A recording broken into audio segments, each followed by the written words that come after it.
Hello. Do you ever wonder how and the ways in which people think?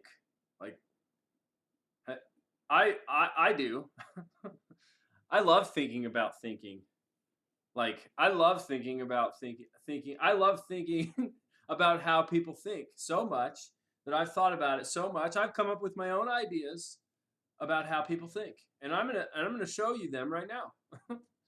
Yeah, all right, we got a diagram here. So we can call them orientations, they're faculties. It's just the way the mind works. It's really it's like people think in terms of these parameters. Okay, so we're going to look at them. All right, first one, subject, object. I wrote orientations like because I was going to make this joke like we're talking about orientations. Not sexual orientations or gender orientations, but orientations of mind. So the first one, subject object. Okay. So subject object. I'll hold this here so you guys can think about it. Now, in terms of this reality and existence, there are people, and I am a person. So there's self and others, and those are subjects. We have a different classification than everything else in our existence. So we can think about subject or objects, okay? So, and people typically are going to be predisposed towards thinking with one over the other. We have both, like I have a right hand and I have a left hand. I'm a right-handed person, so I am predisposed to use my right hand more often than my left hand. So it's the same with these orientations of mind, okay? Which are the parameters of how everybody thinks. So you can think in terms of subjects or objects, okay? So subject is more feminine, object is more masculine, all right? So if you think about people, you're really emotionally aware, you're sensitive, you're in tune with your feelings, you're kind of self-aware, you're a subject-oriented person, okay? If you know about cars, you know about machines, you know about all the things out there, fishing, four-wheeling, motorcycle driving, whatever, everything out there, everything else, you're an object-oriented person, okay? The next two orientations of mind that we're going to look at that are the parameters for how we all think are form and function, okay? So form, in terms of this reality, there are things, and what those things are is an inquiry into form, and then how they work is an inquiry into function, okay? So in our totality of reality, there's people, and then there's everything else. And then we look at what those things are, and we look at how they work, okay? So form, those people are the definers, okay? Function-oriented people are the designers. So we're looking at maybe artists, psychologists, I don't know, different stuff. People who are really good at telling what it is, okay? That's a form-oriented person. Person who can tell you how something works. They're mechanics. Oftentimes, they're function-oriented people. They're the designers, architects, engineers, mechanics. You talk to a function-oriented person, they cannot get from point A to point B in a conversation because they're breaking down every little part, and because that's how their mind works. They're oriented towards seeing every little part of the whole and how they all fit together, right? Person will just look at this thing and tell you what it is straight away because they're looking at the patterns that govern those, I don't know, similarities. Okay, another thing. So anyways, form is a form-oriented person. A definer that's more feminine, and a function-oriented person is more masculine. So subject is more feminine, object is more masculine, form is more feminine, function is more masculine. Now remember, we have all of these faculties of our mind, but certain people are going to have orientations, and the combinations of these orientations are going to make, that's what makes different interesting people, okay? People who think differently. I just learned that people don't think in words. I never knew that. So people who think in words, they're left brain thinkers.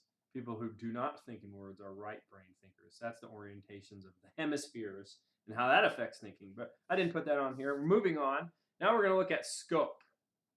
Scope is a really cool thing because scope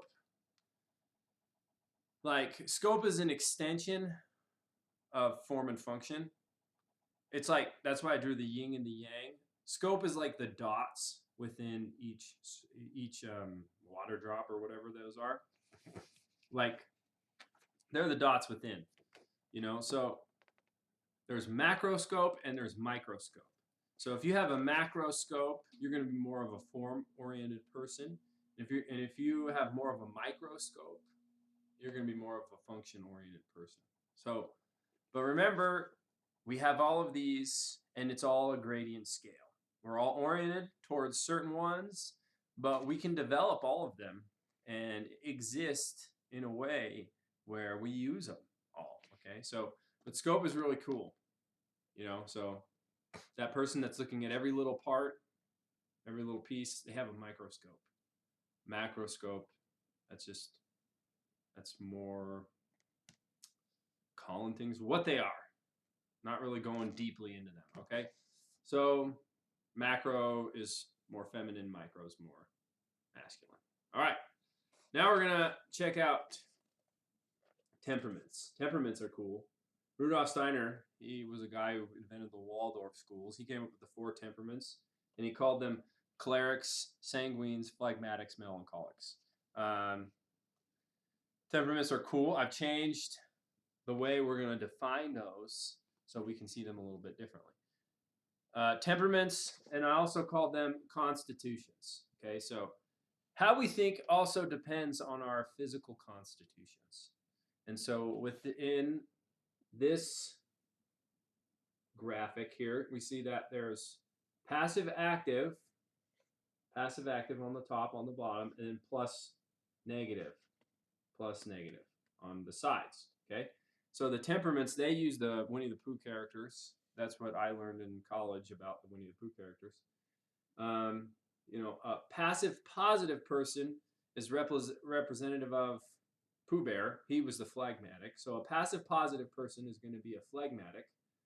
A passive negative person is going to be like Eeyore. That's the melancholic.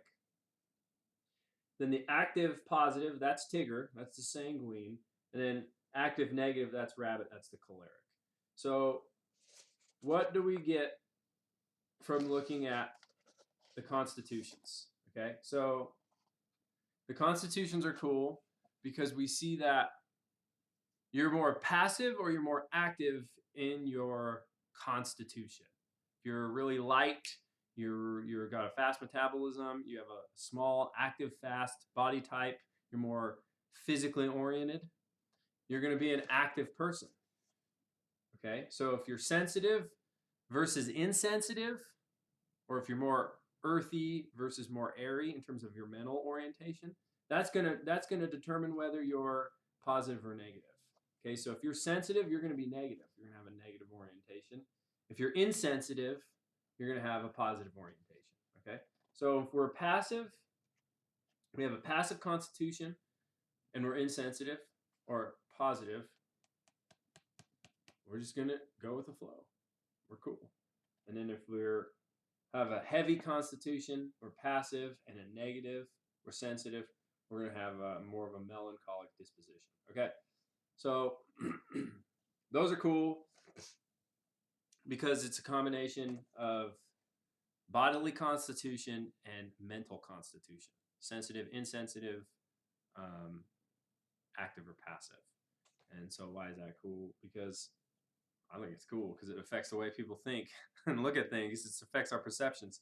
So in every one of these, so active clearly is yang. Okay, that's more masculine. Then passive, which is more yin, more feminine. And positive is more yang and negative. Okay, which is feminine. So it's cool. So we can see with all of these faculties at play within our beings that they're all kind of interplays of the yin and yang energy, which is really neat to me. And two, what they really do is they work on shaping and creating our personality. That's it.